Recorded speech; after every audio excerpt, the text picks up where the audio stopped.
AP CM Chandrababu నాయుడుకి Telangana CM KCR speed మింగుడు పడటం లేదా? ఈ 2.5 ఏళ్లలో కేసీఆర్ ప్రతిష్ట 1000 రెట్లు పెరిగితే చంద్రబాబు ప్రభ అంతకు 1000 తగ్గిపోయిందని టాక్. కేసీఆర్ నా దగ్గర పనిచేశాడు అని చెప్పుకోవడం తప్ప బాబుకు మిగిలిందేమీ లేదనే విమర్శలు వినిపిస్తున్నాయి. దీనికి తోడు జనం ప్రతిసారి కేసీఆర్తో పోల్చి చూస్తుండడం బాబుకు మింగుడు పడటం లేదు.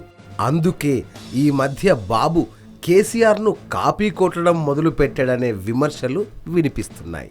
సొంత ఆలోచన లేకపోవడం, ప్రచారానికి పెద్దపీట వేయడంలో బాబు తరువాతే ఎవరైనా అనే చర్చ పెద్ద ఎత్తున ఎప్పటి నుంచో జరుగుతున్న సంగతి తెలిసిందే.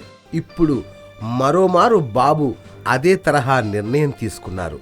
సుదీర్ఘకాలం పెండింగ్లో ఉండిపోయిన కొత్త జిల్లాల ఏర్పాటును తెలంగాణ ముఖ్యమంత్రి కేసీఆర్ విజయవంతంగా పూర్తి చేసి ఈ విజయదశమి రోజున ప్రజలందరి సమక్షంలో ప్రారంభించిన సంగతి తెలిసిందే. అయితే దసరా నాడు తాను కూడా ఏదో చేయాలని ఉబలాటపడిన బాబు ఓ కొత్త పని ఒకటి పెట్టుకున్నారు.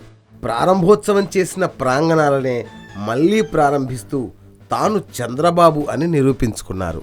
అమరావతి సమీపంలోని వెలగపూడి తాత్కాలిక సచివాలయంలో ముఖ్యమంత్రి కార్యాలయం 2 నెలల కిందటే పూర్తయింది. అయితే మళ్లీ లాంఛనంగా దసరా రోజు ప్రారంభించాలని నిర్ణయించారు. వాస్తు భద్రతా రీత్యా తిరిగి కార్యాలయానికి సరికొత్త హంగులు దిద్దుతున్నారు.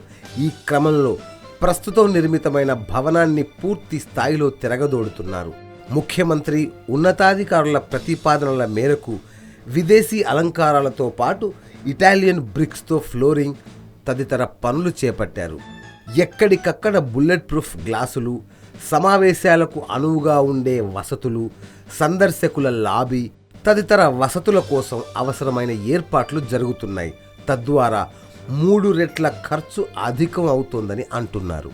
ఆశ్చర్యకరంగా బాబు కార్యాలయం పూర్తి స్థాయిలో బాధ్యతలు నిర్వహించే విధంగా నిర్మాణం జరగాలంటే మరో 1 నెల రోజుల పైనే వ్యవధి పడుతుందని నిర్మాణ సంస్థల ప్రతినిధులు చెప్తున్నారు. డిసెంబర్ నెలాఖరు నాటికి పూర్తవుతుందని భావిస్తున్నారు. ఈలోపు శాసనసభ నిర్మాణం కూడా పూర్తయ్యే అవకాశాలున్నాయి. అయినప్పటికీ విజయదశమి రోజున తెలంగాణకు పోటీగా ఏదో ఒకటి చేయాలని భావించిన బాబు ఈ మేరకు ప్రారంభోత్సవం పెట్టుకున్నారని పలువురు విమర్శిస్తున్నారు. Yoyo news, Hyderabad.